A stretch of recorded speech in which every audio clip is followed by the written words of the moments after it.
Hello students, আমি Nitish sir জ্ঞানজ্যোতি coaching সেন্টারের পক্ষ থেকে তোমাদের প্রত্যেককে জানাই আরো একবার স্বাগত। তো আজকে তোমাদের মাধ্যমিক ইতিহাস প্রথম অধ্যায়ের ভীষণ গুরুত্বপূর্ণ একটি বিষয়, সেটা হচ্ছে নতুন সামাজিক ইতিহাস সম্পর্কে আজকে আলোচনা করব। এই প্রশ্নটা তোমাদের 2 অথবা 4-এর জন্য প্রথম অধ্যায় থেকে আসার সম্ভাবনা কিন্তু রয়েছে, তবে বেশিরভাগ ক্ষেত্রে এটা 2 নম্বরের জন্যই আসতে দেখা যায়। প্রথম অধ্যায়ে তোমাদের নাম হচ্ছে ইতিহাসের ধারণা। যারা মাধ্যমিক ইতিহাস মানে মাধ্যমিক দেবে 2027-এ বা 2026-এ বা আগামী বছরগুলোতে মাধ্যমিক দেবে, যতদিন এই সিলেবাসটা কমপ্লিট না হচ্ছে বা এই সিলেবাসটা পরিবর্তন না হচ্ছে ততদিন কিন্তু তোমাদের এই নতুন সামাজিক ইতিহাস পড়তে হবে। তো আজকে তোমাদের সঙ্গে বিস্তারিত আলোচনা করবো নতুন সামাজিক ইতিহাস নিয়ে। তার আগে তোমাদেরকে বলে রাখি, যারা এখনো আমাদের চ্যানেলটিকে সাবস্ক্রাইব করোনি তারা অবশ্যই চ্যানেলটিকে সাবস্ক্রাইব করে পাশে থাকা বেল আইকন অল প্রেস করে দাও, যাতে নেক্সট টাইম থেকে কোনো ভিডিও আপলোড করলে তার নোটিফিকেশনটা তুমি সবার আগে পেতে পারো। এছাড়া যারা ভাবছো যে অনলাইনে আমাদের ক্লাস জয়েন করবে বা অনলাইনে পড়বে আমাদের কাছে, তারা অবশ্যই যোগাযোগ করতে পারো। আমাদের প্লে স্টোরে অ্যাপ আছে পিস্টিকল এডুকেশন, সেই এডুকেশন অ্যাপটা ইনস্টল করে সেখান থেকে মাধ্যমিকের তোমার ক্লাস সিলেকশন করে সেখানে আমাদের যে মাধ্যমিকের 7টা সাবজেক্ট আছে তার উপরে আমাদের কোর্সগুলো অলরেডি প্রোভাইড করা হচ্ছে। সেই কোর্সগুলো কিন্তু তোমরা সেখান থেকে পারচেস করে নিতে পারো, ভীষণ ইজি ভাবে সেই কোর্সগুলো প্রোভাইড করা হচ্ছে।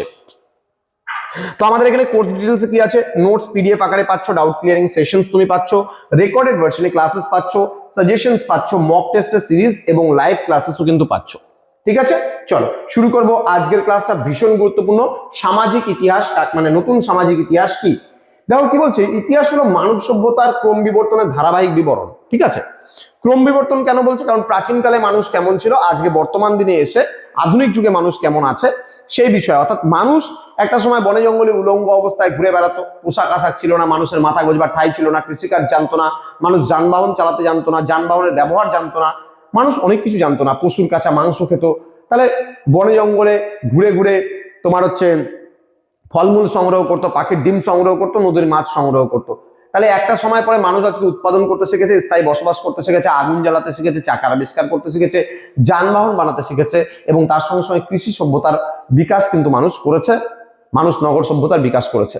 তাহলে এই যে ধারাবাহিক একটা বিবর্তন, ধারাবাহিক একটা ক্রম বিবর্তন, তাহলে তাকে আমরা কি বলতে পারি, ইতিহাস বলতে পারি।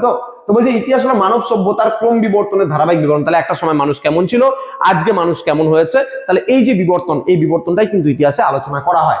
অতীত ইতিহাসে শুধুমাত্র রাজা মহারাজা কিংবা অভিজাতদের কথাই লেখা থাকতো। তাহলে অতীতকালের ইতিহাস যদি তুমি দেখো, অতীতকালে কিন্তু সাধারণ মানুষের ইতিহাসটা প্রাধান্য পেত না।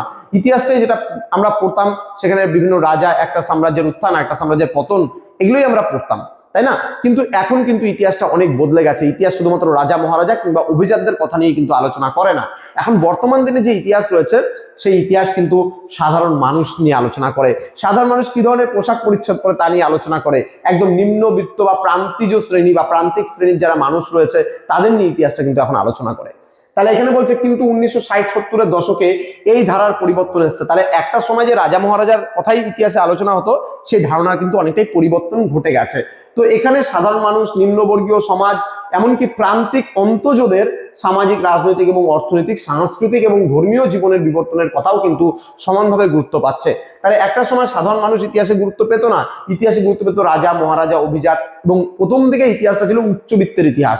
কিন্তু এখন ইতিহাস নিম্নবিত্তের ইতিহাস, এখন ইতিহাস সাধারণ মানুষের ইতিহাস, এখন ইতিহাস প্রান্তিক মানুষের ইতিহাস এবং তাদের জীবনের সঙ্গে জড়িত সামাজিক, অর্থনৈতিক, রাজনৈতিক, সাংস্কৃতিক, ধর্মীয় প্রত্যেকটা বিষয় সম্পর্কে কিন্তু এখন ইতিহাসে আলোচনা করা হচ্ছে। এবং এই সমস্ত আলোচনা কিন্তু দিনের পর দিন ইতিহাসে কিন্তু গুরুত্বও পাচ্ছে, তাই না? তো বলছে আধুনিক ইতিহাস চর্চার এই ধারা নতুন সামাজিক ইতিহাস নামে কিন্তু পরিচিত।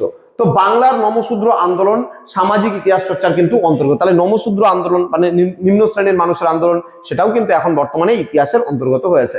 তো Eric Hobsbawm, Edward Thompson, Eric Evans, এই সমস্ত যে ব্রিটিশ ঐতিহাসিকদের হাত ধরে কিন্তু জন্ম নেয় নতুন সামাজিক ইতিহাস। তাহলে ব্রিটিশ ঐতিহাসিকরাই কিন্তু ভারতবর্ষের যে সাধারণ মানুষ যারা রয়েছে, খেটে খাওয়া মানুষ যারা রয়েছে, প্রান্তিক শ্রেণীর মানুষ যারা রয়েছে, তাদের নিয়ে কিন্তু এখন বর্তমানে ইতিহাসটা আলোচনা করছে বা ইতিহাসে আলোচনা করা হচ্ছে।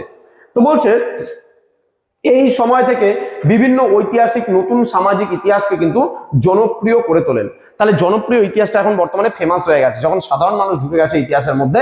যেমন জয় ভীম বলে একটা মুভি আছে, তোমরা যদি দেখো দেখতে পাবে।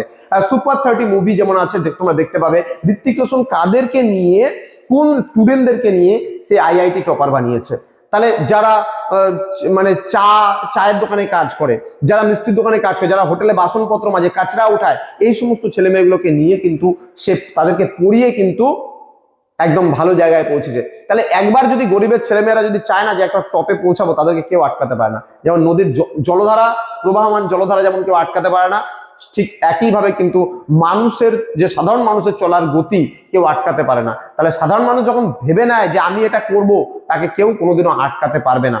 ঠিক আছে, যদি তার লক্ষ্য সঠিক থাকে, যদি তার যাত্রা যদি সঠিক হয়, তাহলে কিন্তু সে নিজের জায়গা থেকে কখনো হিলবে না। আচ্ছা, তো আশা করি এই বিষয়টা বুঝতে পেরেছো। আচ্ছা, তবে নতুন সামাজিক ইতিহাসের কিছু ফিচার্স বা বৈশিষ্ট্য সম্পর্কে জানবো আমরা। যদি 4 নাম্বারের জন্য আসে তাহলে একটু বাড়াতে তো হবে, তা আমি বলেছি এটা 2 বা 4-এর জন্য রেডি করতে হবে কিন্তু। হ্যাঁ, নতুন সামাজিক ইতিহাসের বৈশিষ্ট্যগুলো কি কি আছে বলতে, নতুন সামাজিক ইতিহাসে রাজা মহারাজা বা অভিজাত বর্গের আলোচনার পাশাপাশি, দেখো নতুন সামাজিক ইতিহাসে তো রাজা মহারাজা এমনকি বাদ দিয়ে যে আলোচনা হচ্ছে এমনটা নয়, রাজা মহারাজার কথা আমরা এখনো পড়ি, মোগল যুগের শাসকদের কথা, সুলতানি যুগের শাসকদের কথা, পাল সেন যুগের শাসকদের কথা, গুপ্ত যুগের মৌর্য যুগের শাসকদের কথা আমরা এখনো পড়ি, চোল রাজবংশের কথা আমরা এখনো পড়ি। কিন্তু তাদের পাশাপাশি কিন্তু এখন নিম্নবর্গের যারা মানুষ রয়েছে, প্রান্তিক শ্রেণীর যারা মানুষ রয়েছে, তাদেরও কিন্তু আলোচনা ইতিহাসে দিনের পর দিন গুরুত্ব পাচ্ছে। তাহলে এখানে বলছে মানুষ, সাধারণ মানুষ, নিম্নবর্গের মানুষ, এমনকি প্রান্তিক অন্তর্জাতের জীবনযাত্রা সমানভাবে আলোচিত হয় এখন। নেক্সট বলছে 2 নম্বর পয়েন্ট বলছে নতুন সামাজিক ইতিহাসের পরিধি কিন্তু অত্যন্ত ব্যাপক রয়েছে। যেমন খাদ্যাভ্যাস রয়েছে, পোশাক পরিচ্ছদ, শিল্পচর্চা, খেলাধুলা, পরিবেশ, নারীবাদ, জাতীয়তাবাদ, এইসব বিভিন্ন সামাজিক বিষয় এই ইতিহাস চর্চার কিন্তু অন্তর্ভুক্ত হয়ে যাচ্ছে দিনের পর দিন। ঠিক আছে, নেক্সট বলছে 1980-এর দশক থেকে ভারত সহ দক্ষিণ এশিয়ার সাবাল্টান মানে বোঝা যাচ্ছে নিম্নবর্গের ইতিহাস চর্চা। সাবাল্টান হিস্ট্রি যেটা আছে, সাবাল্টান হচ্ছে ইংলিশ ওয়ার্ড, যদিও বা এটা ইংরেজিতে সাবাল্টান বলা হয় নিম্নবর্গদের। ঠিক আছে, তো বলছে মধ্যে দিয়ে নতুন সামাজিক ইতিহাস চর্চা কিন্তু শুরু হয়েছে। তো এই পর্বের ইতিহাস চর্চায় আঞ্চলিক ইতিহাসকেও কিন্তু গুরুত্ব দেওয়া হচ্ছে। আঞ্চলিক ইতিহাস বলতে লোকাল হিস্ট্রি, যেমন মনে করো আজকে কাশ্মীরের ইতিহাস, গুজরাটের ইতিহাস, হ্যাঁ কোচবিহারের ইতিহাস, তারপর হচ্ছে মালদার ইতিহাস, গৌরবঙ্গের ইতিহাস ইত্যাদি বিভিন্ন স্থানের ইতিহাসকে কিন্তু আজকে তোমার হচ্ছে প্রাধান্য দেওয়া আছে। তার মানে নয়া সামাজিক ইতিহাস কিন্তু শুধুমাত্র রাজা মহারাজার কাহিনী নয়, রাজা মহারাজার কাহিনীর পাশাপাশি অন্যান্য বিষয় নিয়েও কিন্তু আলোচনা করছে। তো স্টুডেন্ট, স্ক্রিনে আমাদের 2টো নাম্বার দেখতে পেয়েছো তোমরা নিশ্চয়ই। তো আমাদের এটা হচ্ছে অ্যাপ্লিকেশন, অ্যাপ টেস্টিকল এডুকেশন বলে প্লে স্টোরে অ্যাপ পেয়ে যাবে, এবং সেই অ্যাপ থেকে তোমরা কোর্সটা পারচেস করে নিতে পারবে। সেখানে আমাদের বিভিন্ন ক্লাসের কিন্তু ব্যবস্থা রয়েছে। দেখা হচ্ছে খুব তাড়াতাড়ি আরো একটা নতুন ক্লাস নিয়ে তোমাদের সঙ্গে। তোমরা প্রত্যেকেই ভালো থেকো, সুস্থ থেকো। Thank you so much, thanks for watching after all, thank you.